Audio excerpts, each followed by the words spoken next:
as CEO of Nigeria Data Protection Group. Abuja. A round of applause for this.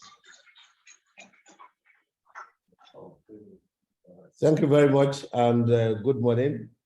I'm really excited to be with you this morning virtually and to really express my appreciation to the organizers for giving me fit to invite me to be a part of this wonderful audience this morning.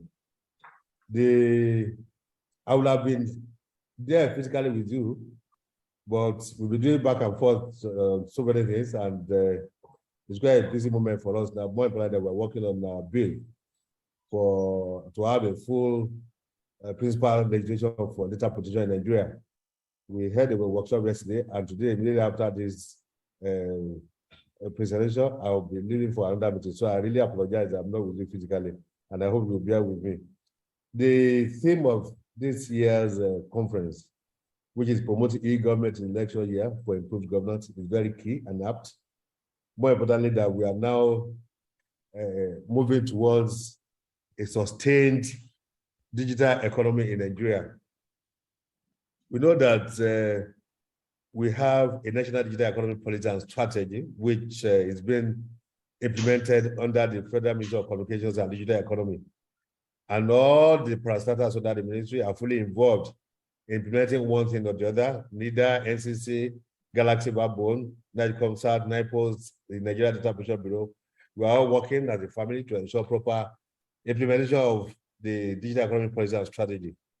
And we all agree with me that in terms of contribution to GDP, the modest work that we have done in this sector to a large extent has contributed to more than 18% contribution to GDP, which is really commendable, and it's unprecedented in Nigeria. With these endeavors, the need for technology application and adoption in all sectors of the economy have been fully taken care of, and all sectors have one role or the other to play in ensuring that we effectively deploy technologies in whatever we are doing. More importantly, we are talking of a global digital economy, which is worth over $11.5 trillion. And in Nigeria, our contribution to the global digital economy is over $100 billion. In fact, in terms of transactions online on a daily basis, as of this year, we've done over 240 billion naira, which is really huge. I mean, naira, which is really huge. And so many other things happening in terms of capacity building, in terms of infrastructural development and deployment, which is really key. We are aware that the ministry has been redesignated as Ministry of Communications and Digital Economy from ordinary Ministry of Communications.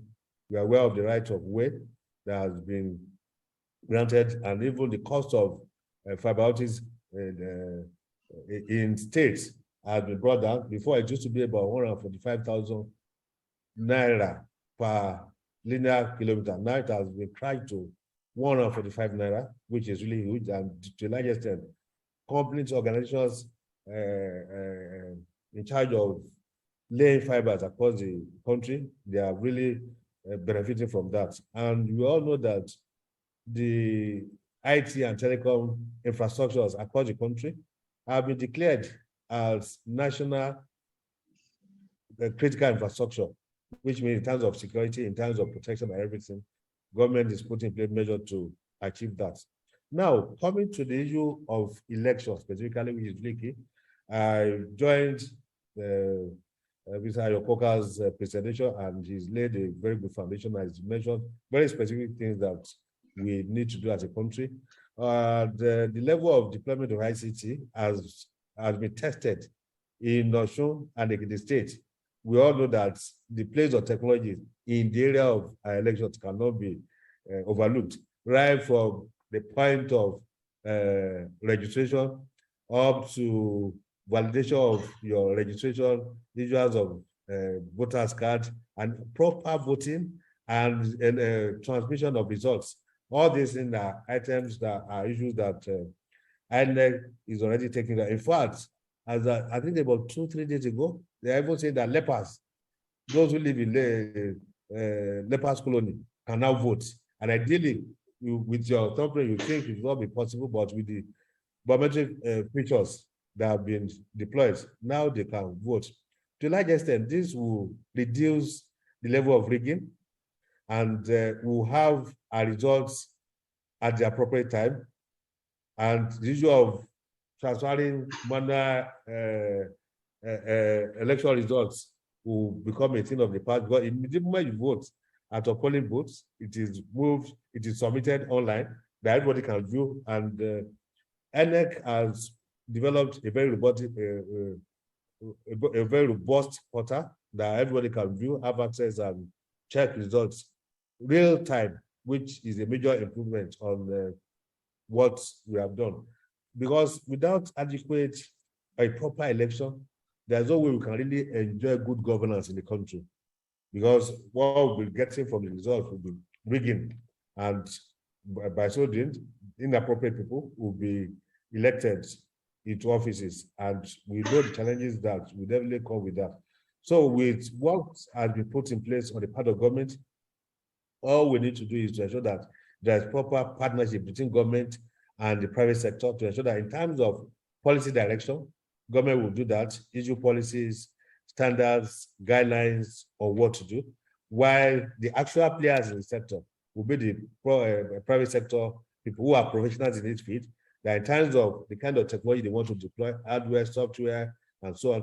And in terms of human capital, what kind of competence do we even have? Those handling the electoral materials, those handling their portals, those in charge of transmitting results, and so on. What kind of knowledge there? What capacity do they have? Which should be ideally should be globally competitive for all of us to ensure that we have something that's. So it's a two-way thing. We need to play a part as government to give the policy direction that will lead to having an enabling environment for private sector organizations to come in and play. And that can only happen through various conversations, discussions, engagement, which is part of what we are doing here today. And the private sector organization will ensure proper capacity building, which is really key. Government will use the policies, private sector ensure capacity building, even to train, for instance, INEC staff, which is really key. That one too, I think private sector organization ensure that in terms of capacity building, about support service to technology that they have deployed, which I think is really important. Is one thing to deploy your technologies, it's a completely different thing to ensure support. But if anything breaks down, we can imagine the implications. So in terms of support, we need to really put in place appropriate measures to ensure that support service to the technology that deploy, and then support service for their staff who should engage in continuous capacity building is really key. The voter education, which is really important. How people that have never been used to technologies, how do you even make it friendly to them? How do you engage with them? How do you let them see the reasons or the values that technology will be bringing to electoral process in the country? So on the part of INEC, yes, there is need for proper education, proper awareness creation for all of us to be on the same page. So by the time we get to the election period, we'll probably understand what we're trying to do. They've successfully tried that in Osun and Ekiti, as I mentioned, but having a national election is quite different from having state or local government elections. But I think they put what they have to test, and I'm sure by the time we get to the proper elections, yes, there may be some issues, but it should not be too major to destabilize what they have put in place. Now, coming to the issue of what really concerns the Bureau, that's the Nigeria Data Protection Bureau. We know all the things you are talking about, elections, good governance, all depends on proper identity. Because even the digital economy we are talking about has to do with the issue of identity. If you don't have an identity, you don't really know what is going on in your digital economy. It has to do with people, the value they are handling, the volume of data that is being generated, that is people's data that is being generated, the velocity of the data, which is linked, and the variance, which is also important. It's all, when you put all this together, you're able to add value to what you are doing. So for elections, for good governance, the value that data is bringing, that is people's data, people's identity that is bringing, that's why we can be able to do proper planning to put in place measures that will ensure that we achieve desired goals of appropriate governance or good governance for our people. Now, all the data processors, data controllers, INEC, for instance, and all the people that work with them at the state level, and not even all their vendors, must put in place appropriate measures to ensure compliance to the provisions of the Nigeria Data Protection Regulations, which is what we are using now. In terms of their privacy policy, what kind of privacy policy do they have? When you are collecting people's data, how about their consent? Did you really get appropriate consent from them? How about their rights? Rights for rectification, rights for data portability, right to be forgotten, and so on, which are really key in this case. And some people have challenges in terms of rectifying their information, rectifying their data. But I think these are teething problems that should be that will soon be overcome that will soon overcome by the grace of God.